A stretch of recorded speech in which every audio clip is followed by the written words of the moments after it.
जय हिंद दोस्तों, आज के इस क्लास में आप सभी का बहुत बहुत स्वागत है। तो दोस्तों, बिहार एसएससी इंटर लेवल की परीक्षा के लिए जीके जीएस के मोस्ट इम्पॉर्टेंट प्रश्नों का हम लोग सीरीज कवर कर रहे हैं, जिसमें से आपका 2 क्लास ऑलरेडी हो चुका है। आज आपका तीसरा क्लास चलेगा और साथियों आज तीसरे क्लास में हम लोग टोटल 35 सिलेक्टेड प्रश्नों को देखने वाले हैं। तो आप सभी सेशन को बिना स्किप किए लास्ट तक पूरा ध्यानपूर्वक देखिएगा और इस 35 क्वेश्चन में से आप कितने क्वेश्चन के सही से आंसर कर पाते हैं ये आपको सेशन के लास्ट में कमेंट करके बताना है। तो चलिए फ्रेंड्स, सुबह के 10 बज चुके हैं, फटाफट से आप सभी लाइव में आ जाइए। तो चलिए पहला क्वेश्चन देखिए, केंद्रीय जल एवं विद्युत शोध केंद्र कहाँ पर स्थित है। चलिए सभी ऑप्शन को ध्यान से पढ़िए और प्रत्येक स्टूडेंट को नीचे लाइव चैट में अपना अपना आंसर जरूर देना है।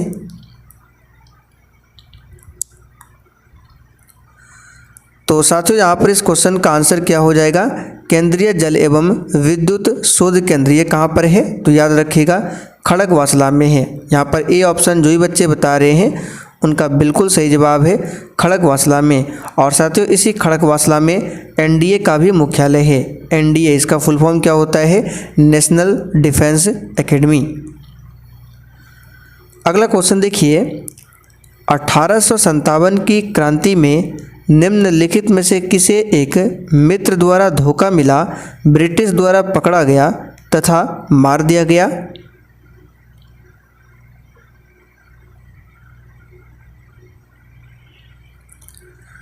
तो यहाँ पर इस क्वेश्चन का आंसर होगा तात्या टोपे। ध्यान रखिएगा तात्या टोपे को अपने मित्र द्वारा धोखा मिला था, जिस कारण से ब्रिटिश द्वारा पकड़ा गया और मार दिया गया था। तात्या टोपे को उनके एक विश्वसनीय मित्र मान सिंह ने धोखा दिया था। किसने, मान सिंह ने। चलिए आगे बढ़ते हैं। 1929 में किसकी अध्यक्षता में आयोजित भारतीय राष्ट्रीय कांग्रेस के लाहौर अधिवेशन में ब्रिटिश शासन से पूर्ण स्वतंत्रता का प्रस्ताव पारित किया गया था। चलिए तीसरे क्वेश्चन के लिए आंसर बताइए। 1929 में हुआ था लाहौर अधिवेशन, जिसके अध्यक्ष कौन थे आप सभी जानते हैं, पंडित जवाहरलाल नेहरू थे। आगे देखिए, राज्य के नीति निर्देशक तत्व का कौन सा सिद्धांत महात्मा गांधी के दर्शन से जुड़ा हुआ है।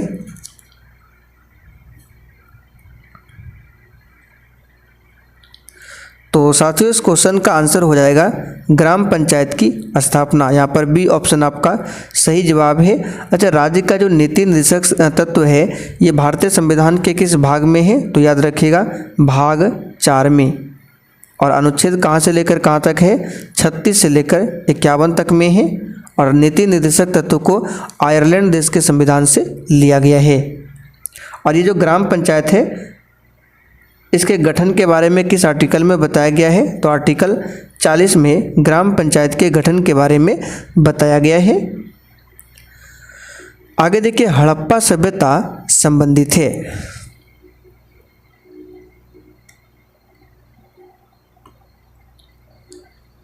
तो साथियों हड़प्पा सभ्यता जो है कांस्य युग से संबंधित है। यहाँ पर ए ऑप्शन आपका सही जवाब है। इसकी खोज 1921 में दयाराम साहनी के द्वारा किया गया था। आगे देखिए, भारत तथा चीन के बीच सीमा बनाने वाली रेखा कौन सी है।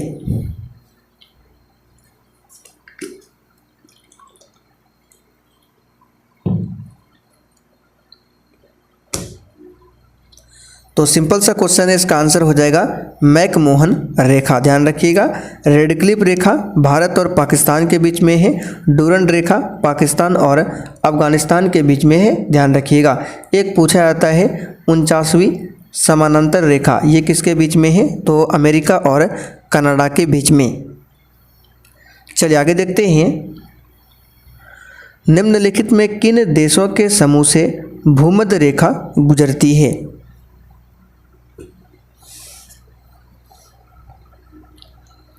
तो यहाँ पर इस क्वेश्चन का आंसर क्या हो जाएगा, देखिए भूमध्य रेखा जो है टोटल 13 देशों से होकर गुजरती है। तो ऑप्शन के हिसाब से चलना है, कौन सा देशों का समूह है जहाँ से भूमध्य रेखा गुजरती है, तो याद रखिएगा कोलंबिया, केन्या, तथा इंडोनेशिया। यहाँ पर बी ऑप्शन आपका सही जवाब है। अच्छा, भूमध्य रेखा को 2 बार काटने वाली नदी कौन सी है पूछा जाता है, तो कांगो नदी। कांगो नदी ये भूमध्य रेखा को 2 बार पार करती है और ये कहाँ पर है, अफ्रीका में। चीनी यात्री ह्वेनसांग ने भारत का भ्रमण किया था। चलिए आंसर बताइए। चीनी यात्री ह्वेनसांग ने भारत का भ्रमण किया था किसके शासनकाल में, तो देखिए इस क्वेश्चन का आंसर क्या हो जाएगा, हर्षवर्धन के शासनकाल में। ध्यान रखिएगा किसके शासनकाल में, हर्षवर्धन के शासनकाल में। और इनकी एक पुस्तक है CU की, किसकी पुस्तक है, तो याद रखिएगा ये पुस्तक है ह्वेनसांग की पुस्तक। संपूर्ण क्रांति का आह्वान किया गया था, तो ये तो बहुत ही सिंपल सा क्वेश्चन है, इसके बारे में हमने आपको पहले भी बहुत बार बताया है। याद रखिएगा संपूर्ण क्रांति का आह्वान किया था जयप्रकाश नारायण ने। यहाँ पर देखिए डी ऑप्शन में दिया हुआ है जयप्रकाश नारायण ने। चलिए आगे बढ़ते हैं। और जयप्रकाश नारायण का जन्म कब हुआ था, कभी कभी पूछा जाता है, तो 1902 में इनका जन्म हुआ था जयप्रकाश नारायण का। विंग्स ऑफ फायर के लेखक कौन हैं,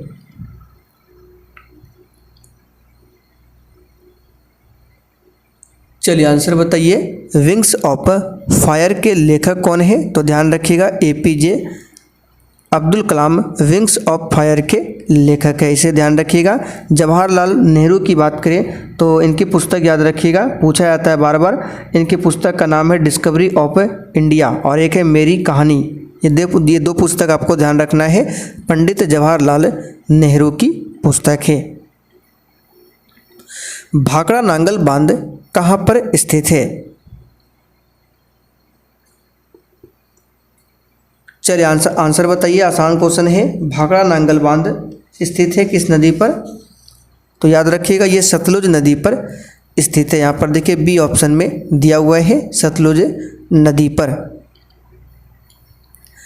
कलहन द्वारा रचित राजतरंगिणी में किसका वर्णन मिलता है, राजतरंगिणी किसकी पुस्तक है, तो कलहन की पुस्तक है। तो साथियों इसका आंसर हो जाएगा कश्मीर का इतिहास। राजा राम मोहन राय किसके संस्थापक थे,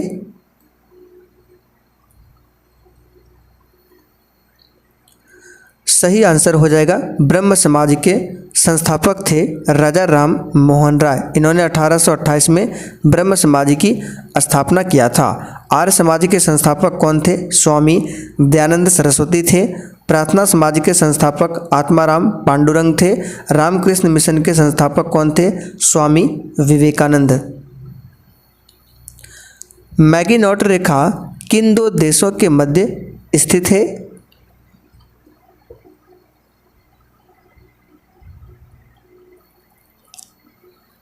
तो साथियों मैगिनॉट रेखा जो है ये फ्रांस और जर्मनी देश के मध्य में स्थित है। सतलज नदी का उद्गम कहाँ से है, चलिए आंसर बताइए। और देखिए जिन्होंने अभी तक सेशन को लाइक नहीं किया है, सबसे पहले आप लोग सेशन को लाइक कीजिए। तो देखिए सतलज नदी का जो उद्गम है ये कहाँ से है, तो याद रखिएगा चीन से। यहाँ पर बी ऑप्शन आपका हो जाएगा।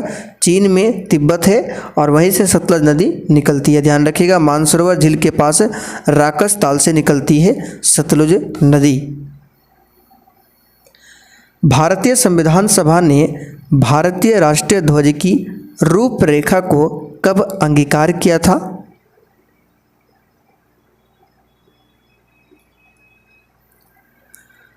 तो साथियों ये किया था 22 जुलाई 1947 को। ध्यान रखिएगा। भारतीय राष्ट्रगान पहली बार कब गाया गया,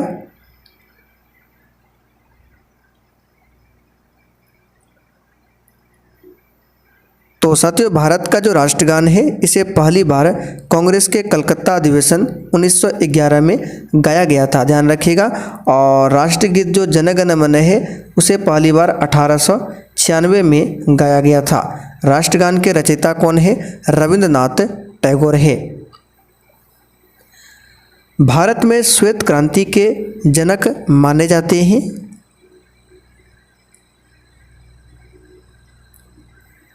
देखिए, श्वेत क्रांति जो है दुग्ध उत्पादन से संबंधित है और भारत में श्वेत क्रांति के जनक डॉक्टर वर्गीज कुरियन को माना जाता है। यहाँ पर ए ऑप्शन आपका सही जवाब है। न्यूनतम साक्षरता वाला प्रदेश कौन सा है? ये तो सिंपल सा क्वेश्चन है, अपना बिहार है। याद रखिएगा, बिहार की साक्षरता दर कभी कभी एग्जाम में पूछा जाता है 63.82% है जनगणना 2011 के अनुसार। और सबसे अधिक साक्षरता वाला राज्य केरल है। आप सभी जानते हैं केरल में लगभग 93.91% ये केरल की साक्षरता दर है। याद रखिएगा। सम्राट अशोक जिसने 40 वर्षों तक भारत में राज्य किया की राजधानी का नाम उस समय क्या था? चलिए आंसर बताइए। सम्राट अशोक जिसने 40 वर्षों तक भारत में राज्य किया उस समय उसकी राजधानी का नाम क्या था? तो याद रखिएगा पाटलिपुत्र। क्या था? पाटलिपुत्र। पाटलिपुत्र की स्थापना किसने किया? उदयन ने। ध्यान रखिएगा, किसने किया? उदयन ने। उस राज्य का नाम बताएं जहां से भारत का प्रथम राष्ट्रपति चुना गया था।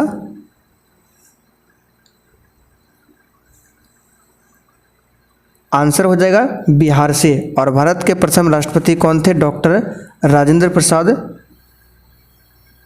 सिखों के 10वें गुरु गुरु गोविंद सिंह जी का जन्म कहां पर हुआ था?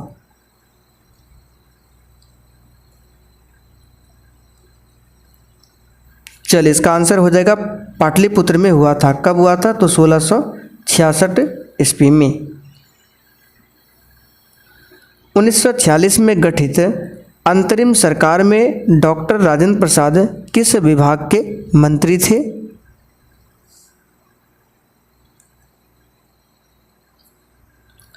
तो देखिए, डॉक्टर राजेंद्र प्रसाद जो है किस विभाग के मंत्री थे? तो खाद्य एवं कृषि विभाग के मंत्री थे। और रक्षा मंत्री उस समय कौन थे? बलदेव सिंह थे। ध्यान रखिएगा, पूछा जाता है कौन थे? बलदेव सिंह। इच्छा मृत्यु को कानूनी रूप देने वाला पहला देश निम्नलिखित में से कौन सा है?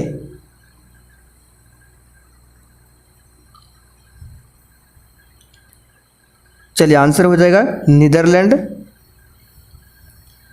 निम्नलिखित में से कौन सा आयोग सर्वप्रथम भारत के संविधान की किसी धारा के अंतर्गत किसी निश्चित प्रावधान के अनुपालन में स्थापित किया गया?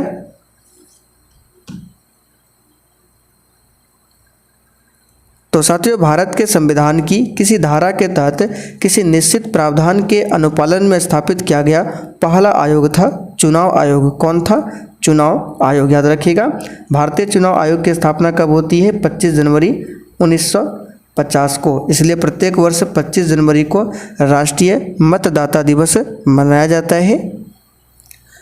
प्राचीन नगर तक्षशिला निम्नलिखित में से किनके बीच स्थित है?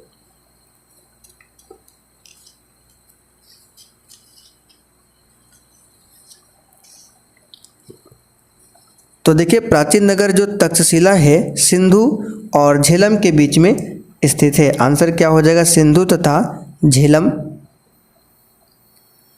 निम्नलिखित में से कौन सा विद्रोह बंकिम चंद्र चटर्जी के उपन्यास आनंद मठ के द्वारा प्रसिद्ध हुआ?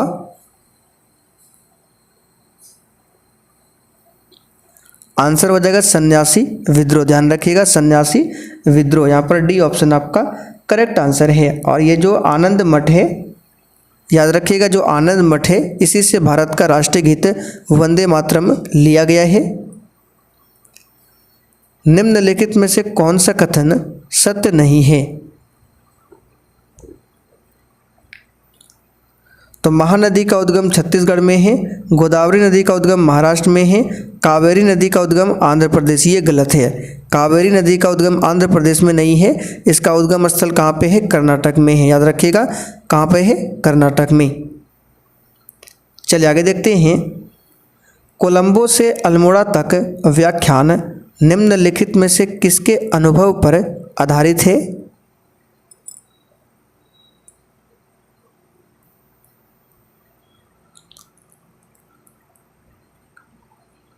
तो यहाँ पर इस क्वेश्चन का आंसर क्या हो जाएगा?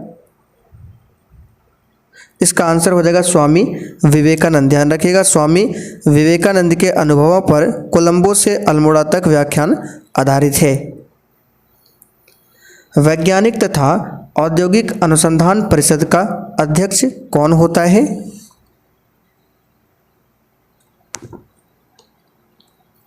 सही आंसर है भारत के प्रधानमंत्री होते हैं। ध्यान रखिएगा। चलिए आगे देखते हैं। भारत में हरित क्रांति का जनक किसे माना जाता है? तो साथियों, भारत में हरित क्रांति का जनक एम.एस. स्वामीनाथन को माना जाता है और विश्व में हरित क्रांति का जनक डॉक्टर नॉर्मन बोरलॉग को माना जाता है। भारत में हरित क्रांति की शुरुआत 1966-67 में प्रारंभ हुई थी। लव निम्नलिखित में से किस खेल से संबंधित है?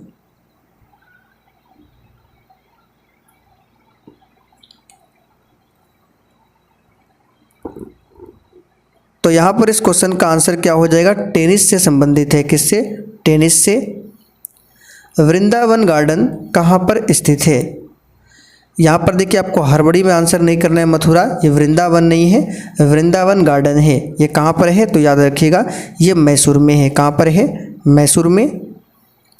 चलिए आगे देखते हैं। निम्न में से कौन सा बर्ड फ्लू वायरस है जिसे एवियन फ्लू वायरस भी कहा जाता है? तो ये है H5N1 बर्ड फ्लू वायरस है जिसे एवियन फ्लू वायरस भी बोला जाता है। मोबाइल सिम कार्ड में सिम का अर्थ क्या है? सिम SIM, इसका अर्थ क्या होता है? तो देखिए, इसका अर्थ होता है सब्सक्राइब आइडेंटिफिकेशन मॉड्यूल। सिम का फुल फॉर्म क्या होता है? Subscribe identification module. तो यहाँ पर देखिए बी ऑप्शन में दिया गया है सब्सक्राइबर आइडेंटिफिकेशन मॉड्यूल। ध्यान रखिएगा। तो चलिए साथियों, आज के लिए इतना ही। अब लास्ट में आपसे एक क्वेश्चन पूछते हैं जिसका आंसर आपको नीचे कमेंट करके बताना है। तो क्वेश्चन है, रोम का फुल फॉर्म क्या है? और एक है PNG, इसका फुल फॉर्म क्या है? दोनों का आंसर आपको कमेंट करना है। तो चलिए आज के लिए इतना ही। तब तक के लिए जय हिंद,